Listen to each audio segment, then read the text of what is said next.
이 항암 받는다는 소리만 들으면 이렇게 마음이 아픕니다.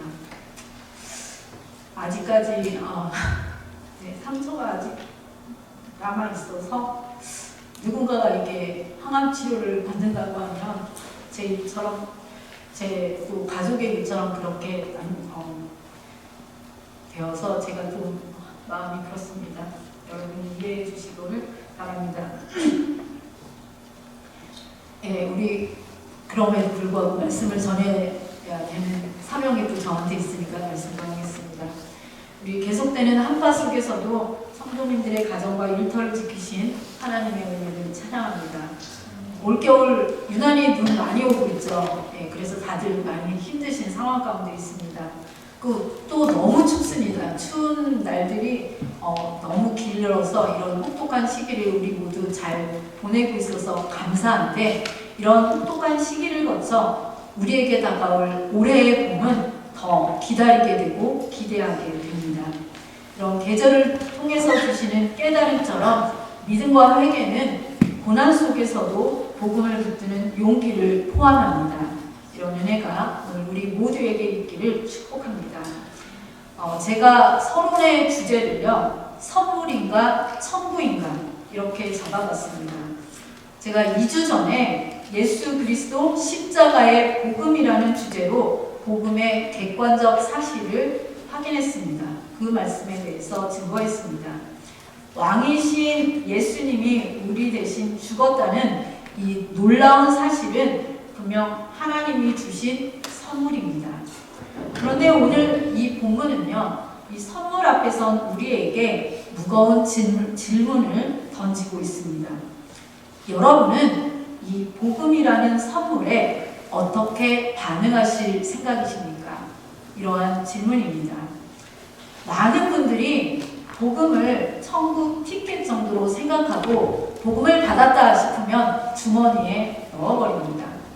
하지만 제가 그렉 길버트라는 목사님의 복음이라는 책을 읽었는데, 그분은 이 책에서 복음은 단순한 정보의 전달이 아니라 전 인격적인 반응을 요구하는 소환장이다 라고 불렀습니다. 복음은 우리에게 동의하시겠습니까? 라고 묻는 정중한 제안서가 아니라 무릎 꿇고 왕을 맞이하라는 왕의 명령이라는 것입니다. 여러분 자신의 이름으로, 그것도 엄청난 액수의 체크가 발행되었다고 생각해 보시기를 바랍니다. 이 엄청난 액수의 체크를 받으면 얼마나 기분 좋습니까? 그렇죠. 예, 제 이름으로 그렇게 발행된 체크가 제 앞으로 도착했습니다. 바로 이것이 십자가 사건입니다. 하지만 이 체크가 너무 귀하다고 그냥 제 책상 서랍에 고이 모셔놓으면 그 안에 있는 돈이 제 돈이 됩니까? 아닙니다. 그 체크를 은행에 가져가거나 아니면 앱을 통해서 사진으로 찍어서 바로 대파짓을 하지 않으면, 입금하지 않으면 그 돈은 아무리 시간이 흘러도 제 돈이 되지 않습니다. 오늘 우리는 그 체크와 같은 복음, 그 복음을 내 것으로 만드는 유일한 방법인 회개와 믿음에 대해서 함께 나누려고 합니다. 오늘 말씀의 배경을 우리가 잠시 살펴보고 지나가면 좋겠는데요. 오늘 보면 14절 말씀을 보면 시작할 때 이렇게 시작합니다. 요한이 잡힌 후에 예수님께서 갈릴리에 오셨다라고 14절이 그렇게 시작하고 있습니다. 여기에서 잡혔다라는 단어는 헬라어로 파라디도미라는 단어인데, 이 말은 훗날에 예수님께서 십자가에서 넘겨졌다라고 표현할 때 쓰는 단어와 동일합니다. 똑같은 단어가 사용되었습니다. 이 단어를 통해서 우리에게 알려주는 것이 있습니다. 이것은 단순히 잡혔다라는 것을 보여주는 그러한 낱말이 아니라 그 시대가 얼마나 칠흑같이 어두웠는지를 보여주는 심호탄과 같은 단어입니다. 당시 로마의 황제 권력을 등에 업은 헤롯 안디바는 세례 요한을 감옥에 쳐넣었습니다. 헤롯은 광야의 소리만 가두게 되면 하나님 나라의 운동은 끝날 것이다 라고 착각했습니다. 그 시대에 살아가던 대부분의 백성도 그렇게 생각했습니다. 정의는 죽었다. 하나님 나라의 운동은 이제 끝났다라는 그 절망이 갈릴리 호수처럼 아주 짙게 그 백성들 사이에 깔려 있었습니다. 바로 그렇게 숨막히는 침묵의 시간, 최악의 타이밍에 예수님은 갈릴리 한복판에 나타나셨습니다. 그리고 외치셨습니다. 때가 찼다. 여러분, 때가 찼다라는 이 말은 어떤 때를 이야기하는 걸까요? 예수님 당시에 복음이라는 이 단어는 유앙겔리온이라는 단어인데, 이 단어는 여러분과 같이 또 저와 같이 이렇게 평범한 사람들은 쓸 수 없는 단어였습니다. 이 복음이라는 단어는 바로 로마 황제의 승정보를 알릴 때 쓰는 황실의 언어였습니다. 그러니까 황실에서는 사용했지만 우리와 같은 일반 사람들은 사용하지 않았던 단어가 복음, 유앙겔리온이라는 단어였습니다. 그런데 예수님은 지금 적진 한복판이나 다름없는 이 갈릴리에서 감히 황제의 언어를 가져와서 선포하신 것입니다. 이에 대해서 주석가인 조엘 마커스라는 분은 이 장면이 평화로운 설교가 아니라 적진 깊숙이 깃발을 꽂는 침공으로 해석하고 있습니다. 마치 이사야 52장 7절 말씀에 좋은 소식을 전하며 평화를 공포하며 복된 좋은 소식을 가져오는 예언처럼 전쟁터에 전령이 달려와서 로마의 가짜 평화 시대는 끝났다. 이제 우리 하나님이 통치하신다라며 영적 전쟁의 승전보를 울리신 것입니다. 사랑하는 성도 여러분, 복음은 내 상황이 편안하고 좋을 때에 들려오는 장식품과 같은 것이 아닙니다. 예수님의 그 때가 찼다라는 말은 그 시대가 얼마나 힘들고 얼마나 어두운지에 대한 반증입니다. 내 인생이 유황처럼 잡힌 것 같고 온작 달싹할 수 없는 가장 어둡고 절망적인 그 상황이 바로 왕이신 예수님이 통치를 시작하실 카이로스 때임을 믿으시기 바랍니다. 이때가 바로 예수님이 우리 삶에, 내 삶의 침공에 들어오시는 결정적 때임을 기억하라는 말씀입니다. 멀리 갈 것도 없이요, 러시아의 대문호인 도스토옙스키, 여러분도 잘 아시는 분일 겁니다. 이분의 대표적인 작이 죄와벌이죠.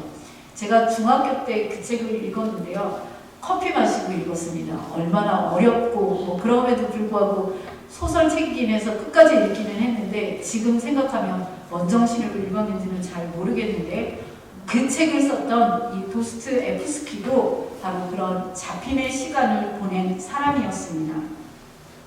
그는 젊은 날에 사형 선고를 받고요, 시베리아 수용소로 끌려갔습니다. 시베리아가 얼마나 춥습니까? 영하 20도도 전 너무 춥다고 느껴지는데 그곳은 영하 40도의 추위였습니다. 그리고 그의 발목에는 발목을 옥죄는 무거운 족쇄가 채워져 있었습니다. 누가 봐도 그의 인생은 끝났다라고 여겨지는 그러한 인생이었습니다. 마치 세례 요한이 감옥에 갇힌 것처럼 말입니다. 그런데 여러분, 바로 그 절망의 한복판, 인생의 가장 밑바닥인 수용소에서 도스토옙스키는 한 부인이 이 수용소로 끌려갈 때 그의 손에 쥐어진 신약 성경책을 읽기 시작합니다. 그리고 그 차디찬 감옥 바닥에서 그는 자신을 찾아오신 예수님을 만나게 되었습니다. 황제의 권력도 시베리아의 추위도 막을 수 없었던 그 복음의 침공이 바로 도스토옙스키에게 일어난 것입니다. 그는 훗날 이렇게 고백했습니다. 제가 저 고백의 말을 저기에 PPT에 적어놨는데요. 누군가 내게 그리스도가 진리가 아니라고 증명한다 해도 나는 진리보다 예수 그리스도와 함께 남는 쪽을 택하겠다. 이렇게 고백하는 믿음의 사람이 되었습니다. 여러분, 도스토옙스키를 보십시오. 가장 끔찍한 전시의 상황과 같은 그러한 그의 상황이 도리어 예수님을 가장 뜨겁게 만나는 카이로스, 결정적인 때가 되었습니다. 오늘 우리 모두에게도 이런 은혜가 임하기를 축복합니다. 오늘 보면 복음의 두 기둥에 대해서 이야기하고 있는데 그 첫 번째 기둥은 여러분이 잘 알고 있는 회개입니다. 이 회개의 주제를 저는 주인을 바꾸는 쿠데타다라고 표현했습니다. 회개는 다른 말로는 돌이킴, 돌아선 이런 말로도 동일하게 사용합니다. 승리한 예수님 앞에서 왕 앞에서 우리가 해야 할 첫 번째 반응은 무엇이겠습니까? 그것은 바로 회개입니다. 이 회개는 메타노이아라는 단어인데 단순히 눈물을 흘리면서 잘못했습니다 라고 말하는 감정적인 후회가 아닙니다. 여러분, 우리는 종종 후회하고 회개하고 착각합니다. 그러니까 후회가 회개라고 그렇게 착각할 때가 많은데요. 후회는 내가 왜 그랬을까? 다음에는 안 그래야지 라고 하면서 여전히 내가 내 인생의 주인이 되어 나를 고쳐쓰려는 시도입니다. 이건 집의 건물을 비유할 때 리모델링과 같다라고 말할 수 있습니다. 하지만 오늘 성경이 말하고 있는 회개는 리모델링이 아니라 재건축입니다. 재건축은 오늘 이 교회가 이렇게 예쁘게 서 있는데 이 건물을 다 무너뜨리고 새로 세우는 것, 그것이 바로 재건축인데 회개는 이러한 재건축과 같은 것, 그래서 주인을 바꾸는 것, 건물을 새롭게 하는 것입니다. 우리가 잘 알고 있는 탕자의 비유에서의 탕자를 생각해 보겠습니다. 그는 아버지한테 미리 유산을 받아가지고 흥청망청 다 쓰고 결국에는 돼지의 주업 열매를 먹을 수밖에 없는 그러한 상황에 있었습니다. 그래서 돼지의 주업 열매를 먹는 그의 모습, 울었던 그의 모습은 후회라고 할 수 있습니다.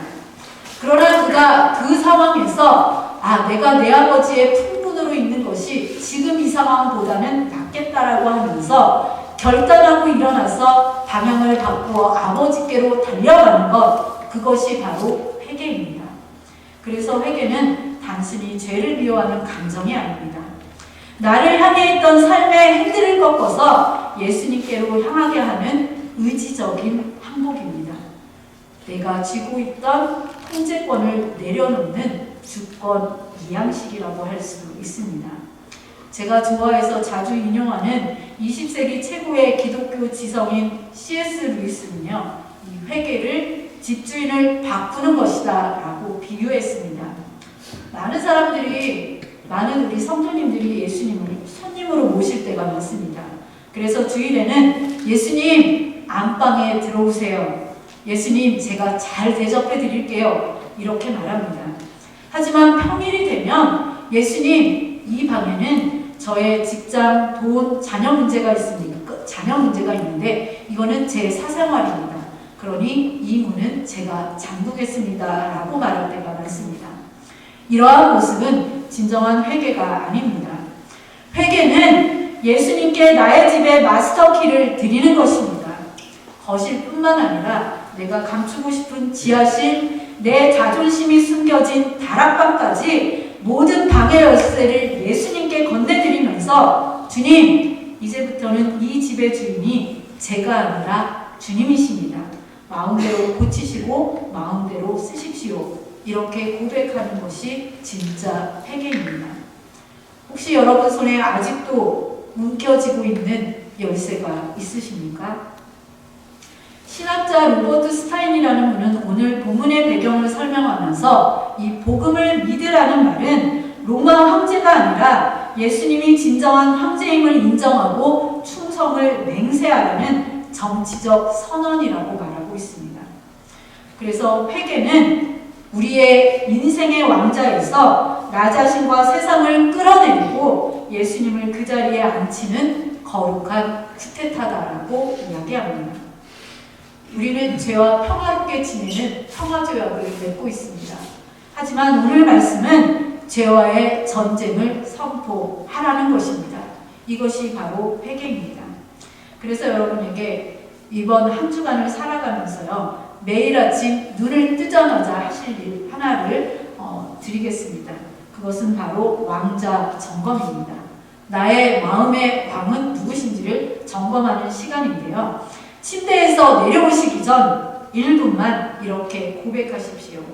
주님, 오늘 내 감정의 주인, 내 지갑의 주인, 내 자녀의 주인은 내가 아니라 예수 그리스도이십니다. 예, 우리 모두 함께 고백해 볼까요? 시작. 내 감정의 주인, 내 지갑의 주인, 내 자녀의 주인은 내가 아니라 예수 그리스도이십니다. 네, 이것이 바로 회개입니다. 방향을 완전히 트는 유턴입니다. 우리 교회학교 친구들을 위해서 이 회개를 어떻게 표현할까라고 물었더니 AI가 저렇게 표현해 주더라고요. 예, 저렇게 예수님께 달려가는 것, 그것이 바로 회개라고 말씀드릴 수 있습니다. 두 번째 복음의 기둥은 믿음, 의지함인데요. 무게중심을 옮기는 것으로 그렇게 표현했습니다. 회개가 죄로부터 등을 돌리는 것이라고 한다면 믿음은 안기는 것입니다. 여러분, 안길 때에는 무게중심이 나한테 있는 것이 아니라 상대방에게 있습니다. 그래서 목회자들은 흔히 이 믿음과 회개를 동전의 양면이라고 그렇게 말합니다. 한 손으로 더러운 죄를 쥐고 있는데 그 다른 손에 동시에 예수님을 잡을 수 없다는 그러한 말씀입니다. 그래서 회개는 죄를 이렇게 놓는 것이고 그 빈손으로 예수님을 꽉 잡는 것이 믿음이다라고 이야기합니다. R.T. 프랑스라는 학자는 본문의 믿으라는 표현이 복음의 영역 안으로 들어가서 거주하는 것이라고 이야기하고 있습니다. 헬라어 진짜 성경을 보면 이 믿는다라는 표현 뒤에는 독특한 전치사가 사용되고 있습니다. 바로 무엇 안으로 들어가라는 뜻을 가진 에이스라는 전치사입니다. 그래서 성경이 말하고 있는 그 믿음은 멀리서 이렇게 바라보면서 아, 주님 거기 계시는군요, 이렇게 하는 것이 아닙니다. 성경에서 말하고 있는 믿음은 예수님 안으로 쏙 들어가는 것입니다. 밖에서 구경하는 것이 아니라 예수님의 통치 영역 안으로 들어가서 예수님의 다스림을 받고 예수님의 보호를 받는 것, 나의 지금의 주소를 세상에서 예수 그리스도 안으로 옮기는 것, 이것이 진짜 믿음이라고 이야기하고 있습니다. 그래서 이 믿음은 우리가 나 그거 동의합니다, 나 그것과 같은 생각입니다 라고 말하는 것이 아닙니다. 여러분, 귀신들이 예수님을 만났을 때 어떻게 합니까? 예수님을 믿는다라고 그렇게 고백합니까? 아닙니다. 귀신들은 내가 당신이 누구인지 안다라고 그렇게 표현합니다. 귀신들도 예수님이 누구신지는 알았습니다. 그렇기 때문에 믿음이라는 것은 아는 것이 아닙니다. 참된 믿음은 전적인 의탁입니다. 이 의탁에 해당하는 단어가 릴라이언스인데요. 저희 집 정수기 회사가 릴라이언스입니다. 정수기 회사가 자기들을 의탁하라고 하는데 정수기 회사를 의탁하는 것이 아니라 우리는 예수 그리스도에게 의탁하는 것입니다. 19세기에요. 찰스 블런틴이라는 고개사가 있었습니다. 이분은 우리 동부지방에, 그러니까 나야가라 폭포가 있잖아요. 제일 유명하잖아요. 근데 그 나야가라 폭포 위에 외주를 타고 건너는 그런 묘기를 부리는 고개사였습니다. 지금은 그런 고개사가 없는데 예전에는 있었나 봅니다. 이분이 그 나야가라 폭포 위를 이렇게 외주를 타면서 건널 때마다 수많은 사람들이 환호성을 질렀습니다. 얼마나 많은 사람들이 이분이 대단한지를 보면서 환호성을 질렀냐면, 당신이 최고입니다, 당신은 무엇이든지 할 수 있는 사람입니다 라고 하면서 그렇게 환호성을 질렀습니다. 그래서 그분이 이 관중들에게 한 사람을 이렇게 지명하면서 이야기했습니다. 여러분, 제가 이 사람을 등에 업고 건널 수 있다는 것을 믿습니까? 그러자 사람들이 소리쳤습니다. 믿습니다. 당신이 최고입니다. 그때 블런딘이 군중에게 말했습니다. 좋습니다. 여러분이 그렇게 믿으신다면 당신이 내 등에 업히십시오. 순간 환호하던 이 군중은 쥐죽은 듯이 조용해졌습니다. 이 블런딘의 실력은 알았지만 내 목숨을 그에게 맡길 믿음은 없었기 때문입니다. 여러분, 혹시 우리의 믿음이 이렇게 관중석의 믿음은 아닙니까? 예수님 당신은 전능하십니다 라고 박수는 치고 있지만 정작 우리 인생의 문제, 우리 자녀의 미래, 우리의 노후의 두려움으로 예수님의 등에 업히고 있지 못하는 것은 아닙니까? 구원받은 믿음은 관중석에서 박수만 치는 것이 아니라 예수님 등에 업히는 것입니다. 올라타는 것입니다. 여러분, 저기 앞에 의자가 있습니다. 이 의자 튼튼하다는 것, 여러분이 분석하고 아는 것, 그것이 믿음이 아닙니다. 내 온 체중을 싣고 그 의자에 앉는 것이 믿음입니다. 여러분이 가진 인생의 무거운 짐, 죄책감, 미래에 대한 두려움, 그 모든 무게 중심을 우리의 어깨에서 예수님의 십자가로 옮기십시오. 그것이 바로 믿음입니다. 그래서 우리 교회학교 친구들을 위해서 제가 또 그림을 준비해 봤습니다. 믿음은 저렇게 외나무 다리를 건널 때 무서워서 우리가 건너는 게 아니라 예수님의 등에 업혀서 건너는 것입니다. 우리 인생을 저렇게 걸어가라는 말씀입니다. 우리 사랑하는 드림가족 여러분, 말씀을 맺겠습니다. 오늘 본문의 회개하고 믿으라는 문장은 헬라어 문법으로 현재 명령형입니다. 이 현재 명령형은 한 번 회개하고 한 번 믿으라, 그리고는 안 해도 된다라는 뜻이 아닙니다. 현재 명령형은 계속해서 회개하고 계속해서 믿으라는 뜻입니다. 그렇기 때문에 여러분이 기도할 때마다 회개하고 또 매일매일 믿음을 점검하면서 내가 잘 믿고 있는지 확인하는 것입니다. 바로 이렇게 말씀하셨기 때문입니다. 지난주 설교 중에 강비사님이 로마서 1장 17절에 믿음으로 믿음에 이르게 한다라는 이러한 말씀을 하셨습니다. 오늘 본문에 나오는 회개하고 믿으라 할 때의 이 믿음과 로마서 1장 17절에서의 그 믿음 차이가 있을까요? 예, 차이가 있습니다. 쉽게 말해서 오늘 본문 마가복음 1장 15절에서의 믿음은 결혼식에 해당한다고 비유할 수 있습니다. 그렇지만 로마서의 그 믿음은 매일의 결혼 생활과 비유할 수 있습니다. 그러니까 매일의 결혼 생활을 하는 것과 같은 것이 바로 로마서의 믿음에서 믿음에 이르게 하는 믿음입니다.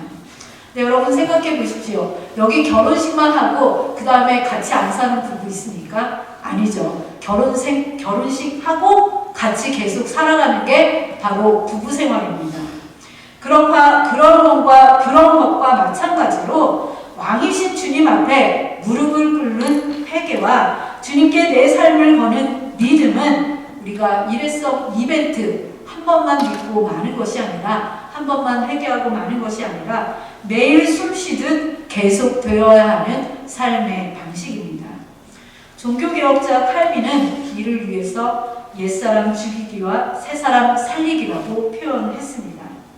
이것은 우리 구원받은 성도들이 천국 가는 그날까지 매일매일 반복해야 할 영적 호흡이라는 말씀입니다. 사랑하는 드림가족 여러분, 지금 하나님 나라가 가까이 왔습니다. 문이 열려 있습니다. 오늘 나의 주인을 바꾸는 회개와 나의 짐을 주님께 맡기는 그 믿음으로 왕이신 예수 그리스도의 통치 안으로 들어오십시오. 그곳에만 진정한 승리와 평화가 있습니다. 그래서 이번 주에 우리 삶 속에서 실천할 과제 하나를 여러분에게 드리려고 합니다. 여러분이 오늘 예배당을 나가시기 전까지 연습해야 하는 것이 있는데 바로 우리 마음의 무게 중심을 옮기는 그러한 연습입니다. 이것을 저는 맡김의 기도라고 부르겠습니다. 우리 모두는 요즘에는 다 그 핸드폰으로 은행 앱을 다 깔아서 돈을 이체할 때 은행까지 안 가고 핸드폰으로 은행 앱에서 이체합니다. 그러하듯이 내 마음의 근심, 내 삶의 문제를 예수님께 이체하는 것입니다. 하나님, 저의 걱정은 저의 문제는 너무 무거워서 제 어깨로는 감당이 안 됩니다. 주님의 십자가로 이체합니다. 주님께 맡깁니다. 내일 있을 시험에 두려운 경제적인 압박감, 내 삶에 해결해야 하는 다양한 문제들, 주님이 주님 되시니 주님 책임져 주시옵소서. 저는 주님의 의자에 완전히 앉겠습니다. 발을 동동 구르며 의자 위에 서 있지 마십시오. 털썩 주님 품에 안기십시오. 가장 안전한 그곳에서 참된 평안을 누리는 저와 여러분 되시기를 주님의 이름으로 축복합니다.